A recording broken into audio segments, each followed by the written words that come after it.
The summer of 1911 didn't kill the Friesen family. Everyone remembers 1911 as the dry year, the year the wheat came up to your knee and stopped, the year the Assiniboine ran low enough to walk across in your boots. People still talk about 1911 like it was the worst thing that ever happened to that land. It wasn't. 3 years later, a wet year, a good year, corn as tall as a man, rain right on schedule. 4 members of the Friesen family were dead inside 11 days, not from drought, from their own well, the one they'd been drinking from for 6 years without a single complaint because the water ran cold and clear every time you pulled the bucket up. That's the myth. That's what I want to talk to you about today. My name is Samuel Penner. My family has been digging and finding wells on the West Reserve for 4 generations. My Opa Cornelius taught my father taught me, and I still keep his log right here of every well our family put a spade into since 1897. Some of the entries just say closed, no reason given. I know the reasons. I'll tell you a few of them today. Here's what almost everybody still believes, even now, even with taps and treatment plants. If water runs clear and cold and tastes clean, it's safe to drink. That's the whole test most people ever apply. Pull it up, look at it, taste it, done. That belief is wrong, and it was wrong in a way that quietly did more damage to farm families like mine than the droughts everybody remembers and fears. Drought is loud. Drought cracks the ground where you can see it, kills the crop where you can see it, makes the newspaper. A contaminated well makes no sound at all. It just sits there, clear and cold, while it kills you slower and later in a wet year when nobody's watching the water because everybody's watching the sky. I'm going to walk you through 6 things my family learned, mostly by burying people, about what actually makes a well safe, and I'm going to end with the one piece almost nobody outside these communities has ever heard, the one that explains why the wet years were worse than the dry ones. Let's start with the myth itself. Clarity and taste tell you almost nothing about bacterial contamination. Typhoid, dysentery, cholera, the organisms responsible for the waterborne deaths on prairie homesteads, do not cloud water, do not change its color, and do not reliably change its taste until the contamination is already severe. A well can carry E. coli and Salmonella family bacteria at lethal concentrations and still pour a glass that looks like it came off a mountain spring. My Opa's generation had a saying, translated roughly, sweet water, bitter grave. Sweet-tasting water was trusted water. Nobody was lying to anybody. They genuinely believed taste was the test, because for the things they could taste, alkali, gypsum, iron, sulfur, it worked fine. Bad-tasting water usually was mineral-heavy and unpleasant, but survivable. It was the good-tasting water that had no early warning system at all. Do this. If you're relying on any well, spring, or cistern you didn't personally have tested this year, stop trusting your tongue as the instrument. Get a bacteriological test. Most rural health units or provincial ag offices will do one for the cost of a mail-in envelope. Clear and cold is a taste result, not a lab result. Every other mistake on this list becomes lethal specifically because people trusted their eyes and their tongues instead of checking. That's the hinge the whole tragedy swings on, which brings us to where the trouble usually started, not in the well itself, but in where somebody decided to dig it. On homesteads laid out fast, and reserved land got laid out very fast, the well typically went wherever was convenient. close to the house, close to the barn, downhill from wherever made sense for hauling water short distances. Convenience, not safety, decided the location on most of the farms my family dug for. The problem is, groundwater doesn't respect a fence line or a decent walking distance. An outhouse, a barnyard, a manure pile, any of these sitting uphill or even level with a shallow well inside about 100 feet can seed that well with exactly the bacteria that cause typhoid and dysentery. Water moves through soil far more freely than people in 1900 assumed. My father used to say, the ground doesn't know the difference between your privy and your pump. It's all just water finding the lowest point, and on most sections the well was the lowest point. Do this. If you're placing or evaluating a well today, you want a minimum separation.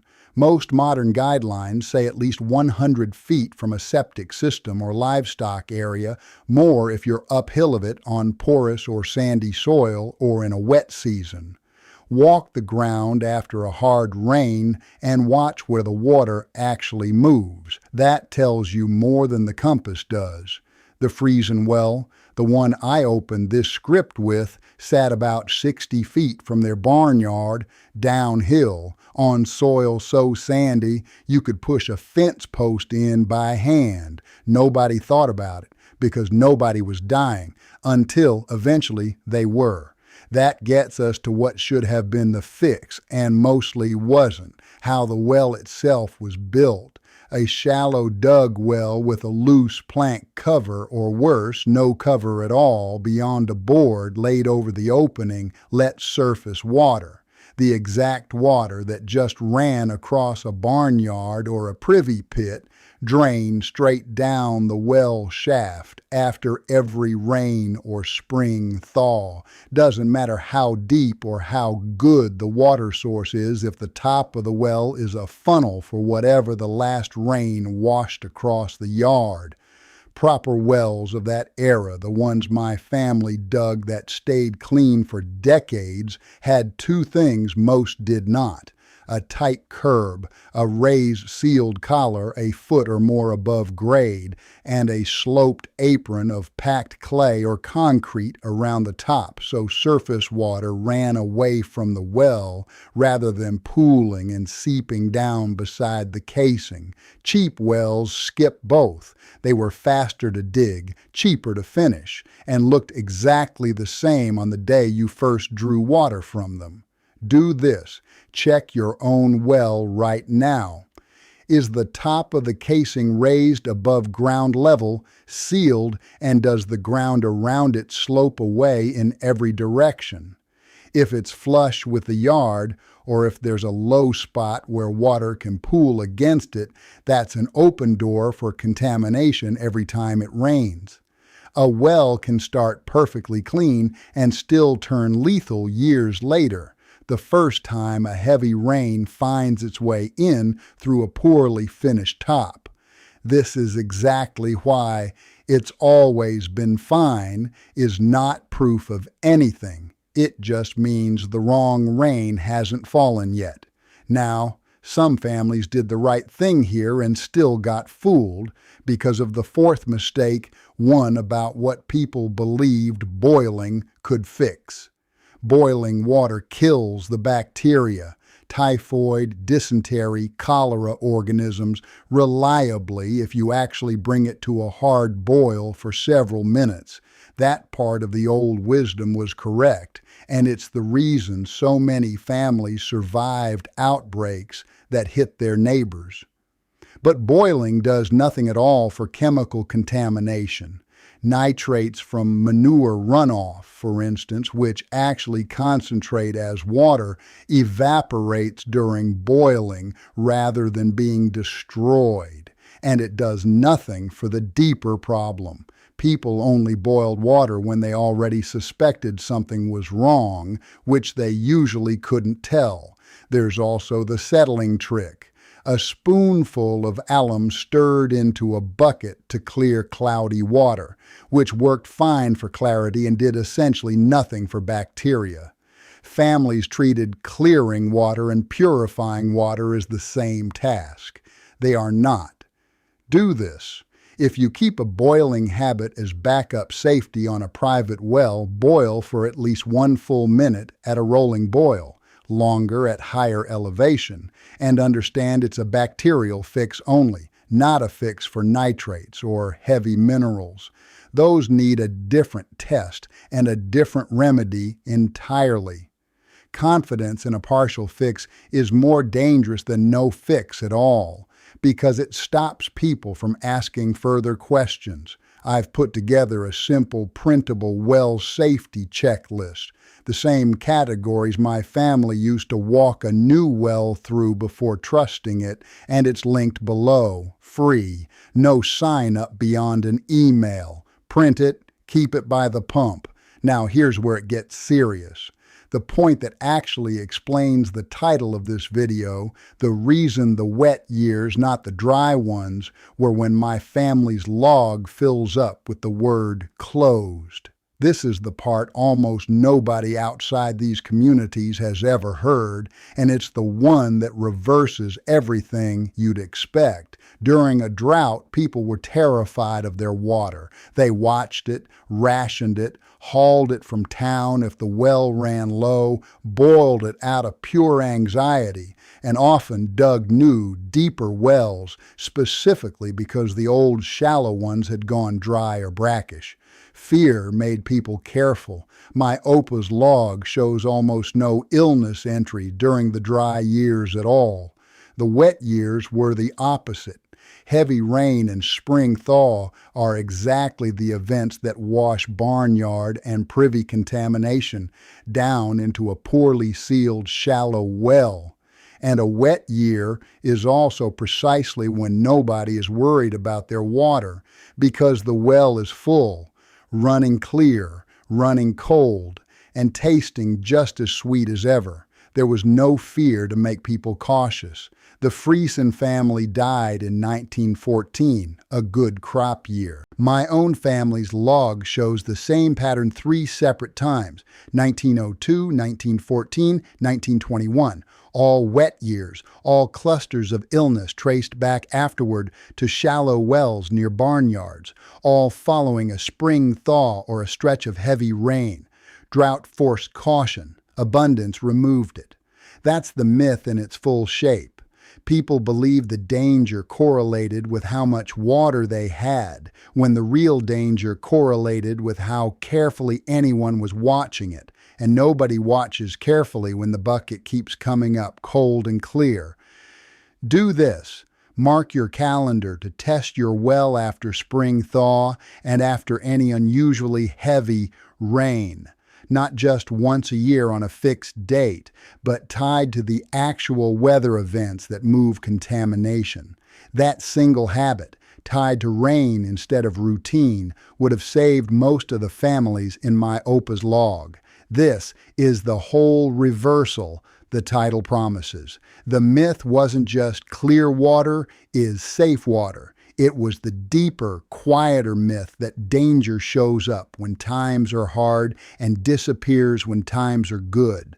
Water doesn't work that way, and neither does most risk that hides behind convenience. Let me stop the list for a second. My OPA never called any of this bad luck. He called it a debt nobody paid until the bill came due. I think about that every time I see a well cover sitting, flush with the grass, looking perfectly fine, looking exactly the way it looked the day before it wasn't fine anymore. One more piece, and it's the one that let this go on as long as it did. Even families who suspected their water, a bad taste after rain, a spell of stomach illness that came and went, very often said nothing.